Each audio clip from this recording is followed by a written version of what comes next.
सावगारियाव नुनाय सुबुङा गोमादों। सोरबाफोर नुसनबायोब्ला नखरनिसिम मिथिहोहरनो खावलायहरदों।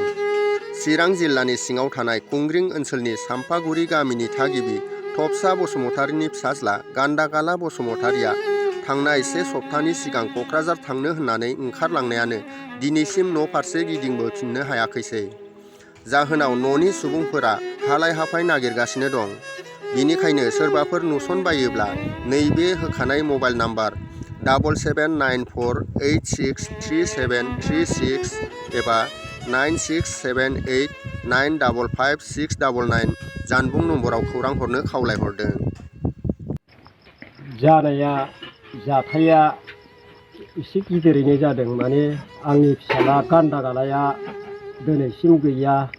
दाख्लै थांनाय डिसेम्बर 29 थारिखआव ओंखारलांदों। शुक्रुबार बारायमोन 7टा बाजियाव। दा बिनिफ्रायनो नागिरजोब्बाय, मोनाखिसै। दा आइफोर आफाफ्रा बिदा फंबायमोना बे गान्दागालाखौ नुयोब्ला आइफोर आफाफ्रा बे कन्टेक्ट नाम्बाराव खिथाहरब्लानो जाबाय। हराव आं जेबो बुङाखै बे फिसाखौ, ओरैनो ओंखारलांदों। शुक्रुबार बारायाव जों बोराय बुरि दखान हैनो थांनायाव ओंखारखोमालांदों। जों मिथिदोंमोन, हय जों फैफिनगोन सानदोंमोन। बिनिफ्राय 2 बाजियाव होसोलांदोंमोन, लोगो मोनहैयाखिसै। ओइदिनखालि दिनाव गैया। बे गैयैयानो गैयै दासिम गैया। बेसेबांसिम जाखो दा? 11 दिनाव थांबाय दिनैसिम गैया। आं लांखारनायखौ गारिफोरजों एसे लांखारदों बायदि सन्देह, नङाब्ला बे खाथियावनो थागौमोन। दा गोजानाव दंहैयो नामा, बिनिखायनो जों नुवाखिसै आरो। आइफोर आफाफोर बे कन्टेक्ट नाम्बारावल' आंनि फिसालाखौ सोरबा नुयोबा खिथाहरब्लानो जाबाय। मा नाम बेना? गान्दागाला होनो बसुमतारी। गामिया सामफुरगुरि आरो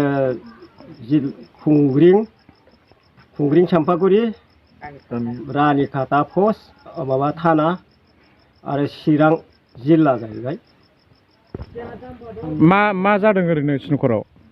जेबो जायाखै आइफोर आफाफोर। बियो गोसोजोंनो गावनो हारसिं ओंखारलांदों। शुक्रुबार बारायै 7टा टाइमाव आं दखानसो होदोंमोन, कुंग्रिं दखानाव। बेसे गोबावसै नोंथां बे गोमानाया? 10-11-12 दिनसोआनो जाबाय। आइफोर आफाफोर, आंनि फिसा गान्दागाला बसुमतारिया आंनो बे फिसाखौ मोनोबा आइफोर फिसाफोर। अबहायबा दंहैनायनि सन्देहफोर खालामदों नामा ओरैनो? सन्देह खालायनाय जायाखै। नागिरबाबो मोनैखाय आं बिदिनो हगारनो रायलायनाय जादों। सन्देहआनो नागिरबाबो मोनैखायनो सन्देहआनो जेरावबो सानहरनो हायासै। मा सन्देह खालामदों? गोजानाव थांनायनि सन्देह खालामदों ना लकेलावनो अबावबाफोर दंबायदि सानदों ओरैनो दा? लकेलाव गैया आइफोर, गोजानावनो दंहैयो। बेयो एसे गोजानाव गारिजों थांफाबायखोना माखो जोंबो मिथिया। बेनाव थाइसेबो फैसा गैया। बियो जेबो सिमारबो गैया। आला गला ओरैनो होबा जानाय होआबा थानाय। गाननाय जोमनायाबो सुरि सुथिसो। मा साइसनि मानसिया? ओरैनो एसे एनै थस्ला आइ आफा होननो रोंगौ, आइ बाबा आब' गुमै होननोल' रोंगौ। जेबो रोङा, बाजै आबै बायदिसिनाखौ रोङा। दा सोरबाफोर अबेबा नुसनबायबा खिथाहरनो थाखाय रायजो राजाफोरखौ मा खावलायहरगोन दे? सोरबाफोर अबेबा लोगो मोनोबा बे कन्टेक्ट नाम्बाराव हरदो आइफोर। आंनि फिसाखौ आं मोनफिननो लुबैदों। सोरबाफोर खाथियावनो नुनानै दङबा हमनानै दोननानै फट'फोर हरनानै आंनो खोन्थाहरनानै, जेन'बा आंनि फिसा फिसौ जाथि बंस'नो फिसाजो फिसालाफोरनो खोन्थाहरनानै जेन'बा आं लायफिननो हानाय। आइफोर, आंनि बे फिसाखौ आं मोनफिननो लुबैथारदोंमोन। आइफोर फिसाफोर।